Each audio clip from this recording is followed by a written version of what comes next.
Chelsea are playing great football at the moment, and after beating Manchester City in the league over the weekend, the Blues should feel confident about their chances of winning the Champions League. Neymar has signed a contract extension with Paris Saint Germain, but is it going to be enough for the French giants going forward?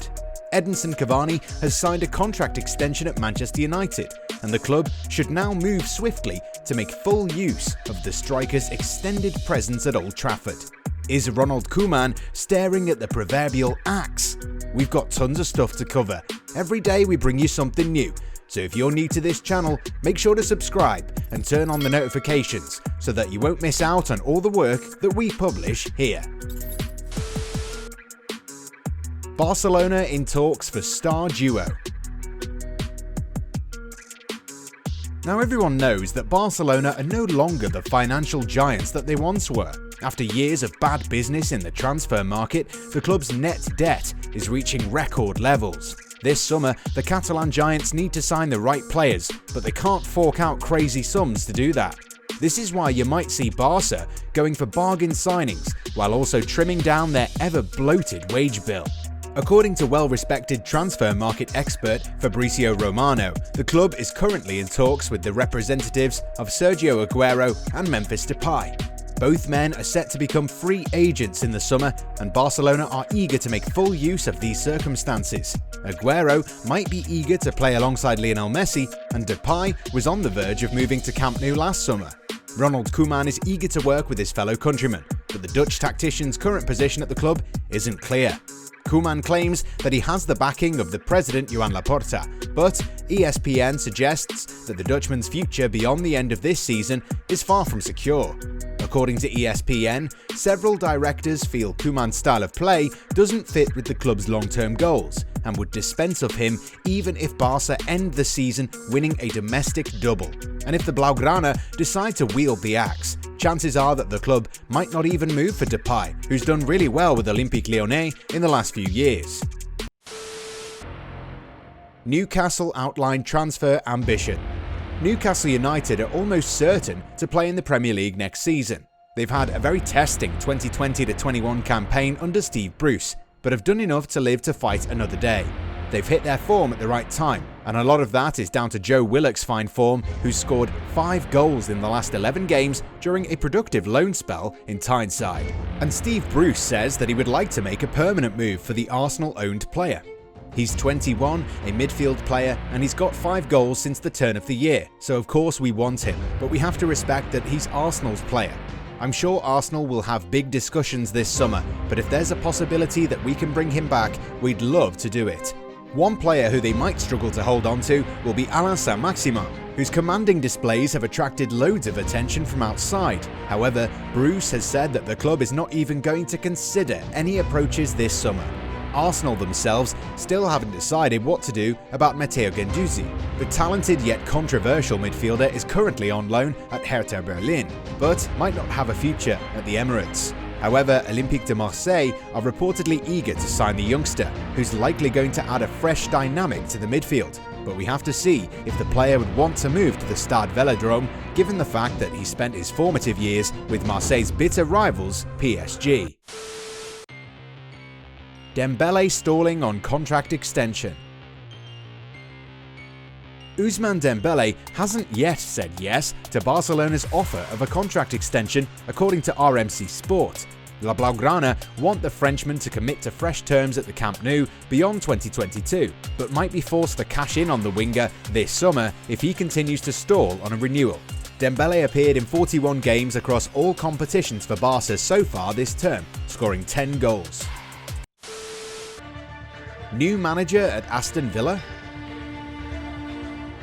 It appears that Dean Smith's position with Villa could be under threat. The Englishman has done a decent job at Villa Park, but the ownership might be looking towards a change of hands. Reports claim that the Midlands club might make a move for Wolves manager Nuno Espirito Santo, who's had a turbulent campaign at the Molineux this time around. However, it remains to be seen if Smith would consider throwing in the towel, given that Villa haven't done that bad under him. Neymar signing new deal isn't enough. This week, Neymar calmed a lot of PSG supporters' nerves by signing a contract extension that will keep him at the club for the next 4 years. The extension also includes the option for another year. The extension also sends a strong signal of intent from the Ligue 1 giants, given that the 29-year-old has been constantly linked with a return to Barcelona. Neymar signing fresh terms means that PSG now have a chance to not only sign Lionel Messi this summer, but maybe also convince star player Kylian Mbappe to extend his stay at Parc des Princes. The 22-year-old's current deal expires in 2022, and he's been heavily linked with Real Madrid. The former player David Ginola believes that it's more important for the club to sort out Mbappe's contract situation, since the young forward has a lot more potential to unlock. We can't sign Neymar again without securing the signature of Kylian Mbappe. Neymar is 29 years old, his best years are behind him. Mbappe is more about youth, talent in its raw state. He is a boy who has enormous potential, but we are only at 60% of his capacities. Except that today, all these players will have to realise that they cannot win anything if they do not put themselves at the service of a group. Indeed, while Neymar represents the club's present, Mbappe should be seen as part of the club's future. Sadly though, that might not matter a lot to the player, whose refusal to commit to a new deal clearly means that he wants to move abroad. Perhaps it's time for PSG to cut their losses and sell the player this summer, rather than face the embarrassment of seeing a world-class player leave for nothing next summer. Cavani to stay at United. The experience that Edinson Cavani has brought to Manchester United's forward line is priceless, with his decision to stay with the club for another season, one that has saved United millions this summer. In the current financial climate, United simply can't afford to spend over the odds on a new striker. Yes, they are in dire need of one, but they also need a new centre-back and a winger. At least they can get another year from Cavani and then move for a younger striker next summer. Hopefully, the global financial climate will be much better by then. Cavani's influence for United cannot be understated. He was always a great goalscorer. However, more than that, the Uruguayan hitman pushes the younger players to get better. Take for example the recent league game against Aston Villa. United's first half performance at Villa Park left them screaming out for the Uruguay international. They were again lacking that focal point up top, something which has been true in many of the games when Cavani hasn't featured. Marcus Rashford and Mason Greenwood were switching between the central striker positions, but too often they drifted out to the wings or dropped too deep. They are both top-level forwards, but neither at this moment in time have honed their craft as real number 9s. And then there's Cavani. He's as clinical a finisher as you can ask for. Yes, he might be 34, but his off-the-ball movement is deceiving. His goal off the bench on Sunday was a perfect example, as he darted between Matty Cash and Ezri Konsa to get on the end of a very good cross from Rashford. Cavani's goal involvements are vital, but his influence on the training ground is just as important. He's the master teaching the apprentices, and another year of that is priceless for Solskjaer's long-term plan. Chelsea looking really good. Almost certain of Champions League qualification in the final of the competition this season, and also favourites to lift the FA Cup title later this month. This season couldn't have ended any better for Chelsea, who were effectively down and out a few months back. Under Frank Lampard, the same group of players who were supposed to represent the turning point of the club's long-term future were struggling for form and consistency. And then, Roman Abramovich made the bold decision of dispensing with arguably the greatest player in the club's history. In his place, Thomas Tuchel arrived, fresh from getting the boot from Paris Saint Germain, whom he guided to the Champions League final last season. The German tactician is well known for a high-tempo game which complements players who prefer playing between the spaces, and Tuchel did quite an astounding job. Chelsea are no longer a side that boasts a leaky defence, and at the same time they're playing the sort of free-flowing football that was a precious commodity during Lampard's last few months at Stamford Bridge. In the recent league encounter with Manchester City, seen as a Champions League warm-up by many, the Blues tormented Pep Guardiola's side and delayed their title-winning party.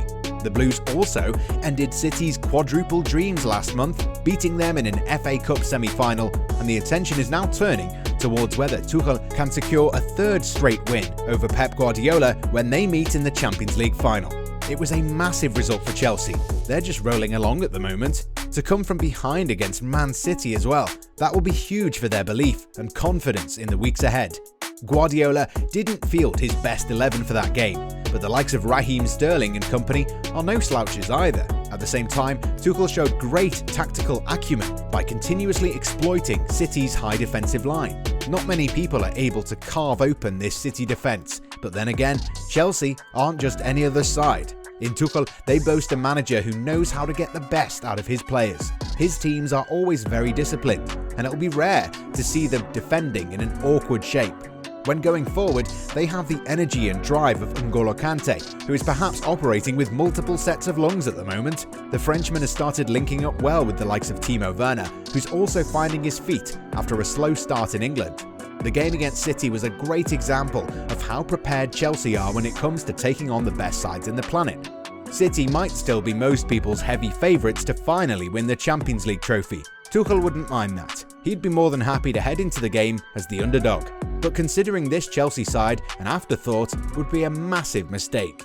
Chelsea will now know they can't just sit back and defend for 90 minutes because Man City will open you up. And Thomas Tuchel knows he has the armoury to hurt Man City as much as Man City can hurt Chelsea.